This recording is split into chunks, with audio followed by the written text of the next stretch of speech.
यहाँ शिव पुराण माता जी करती हैं और शिव पुराण की कथा अपने से बताएगी बिना किताब पढ़े। बताइए माता जी, शिव पुराण में क्या मुख्य बातें क्या है? जैसे देखिए, एक कलयुग है। कलयुग में जैसे मानो मनुष्य जो है वो भटक जाएंगे, तो ये कलयुग में एक महादेव जी का ही नाम आधार है कि सभी का मन को पवित्र कर सकते हैं। तो जितना कथा शिव महापुराण का कलयुग में जहाँ जहाँ तक सुनेंगे वहाँ वहाँ तक सभी का मन पवित्र हो सकता है, बाकी और कोई चीज़ से नहीं होगा।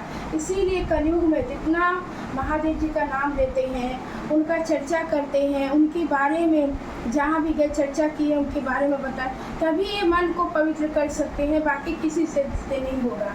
क्योंकि सत्य ही है सनातन, सत्य ही है सनातन, और सत्य से ही भक्ति आती है, और भक्ति से ही ज्ञान होता है, ज्ञान से ही वैराग्य की उत्पत्ति होती है, बाकी और किसी चीज़ से नहीं होता है। तो बोलते हैं ना कि धन दौलत कितनों भी आप कमा लेंगे, सब यही छोड़ के जाएंगे। सत्य तो यही है, जो आपका कर्म है वही आपके साथ जीवन भर रहेगा, और मरने के बाद भी आपको कर्म का किया हुआ फल ही आपको मिलेगा।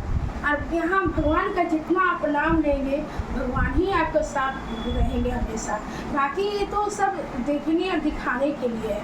तो महादेव जी क्या बोलते हैं कि शिव महापुराण की कथा में कि देखिए, पति ही परमेश्वर होते हैं। स्त्री के लिए सनातन धर्म में स्त्री के लिए उसका पति ही परमेश्वर है।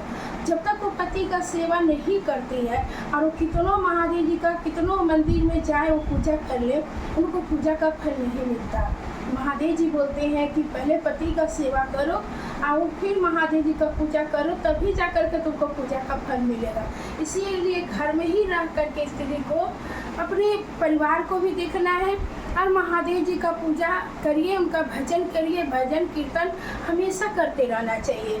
कभी किसी का मुख में चुगली, किसी का निंदा मत करिए। ना निंदा करना है, ना निंदा को सुनना है, दोनों में ही दोष लगता है, इसीलिए सुनिए भी मत। अगर कोई कर रहा तो वहाँ जाना भी नहीं, अपने घर परिवार को ध्यान देना है ना। बच्चा को देखिए, बोलते हैं ना, स्त्री एक बेटी जब होती है तो पिता के संरक्षण में रहती है, जब वो बड़ी होती है, जब शादी होता है तो पति के संरक्षण में चली जाती है, पति के बाद फिर उसका पुत्र होता है, पुत्र के संरक्षण में माँ रहती है। तो ये स्त्री कभी स्वतंत्र अकेली नहीं रहती है, वो हमेशा वो पति के संरक्षण में गई, पिता के संरक्षण में, बेटा के संरक्षण में। इसीलिए पति को, स्त्री को हमेशा मान मर्यादा में रहना चाहिए। स्त्री को हमेशा सर में पल्लू रखना चाहिए, क्योंकि स्त्री का सर का पल्लू जो रखती है यही उसका सबसे बड़ा सम्मान है, उसको उससे ही सम्मान मिलता है।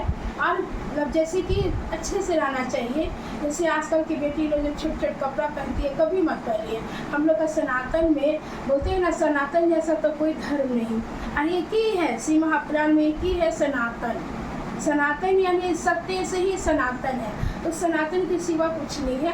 सनातन में बहुत भाग्य से जो जन्म लिए हैं वो सब बोलिए हर हर महादेव की जय। धन्यवाद दीदी।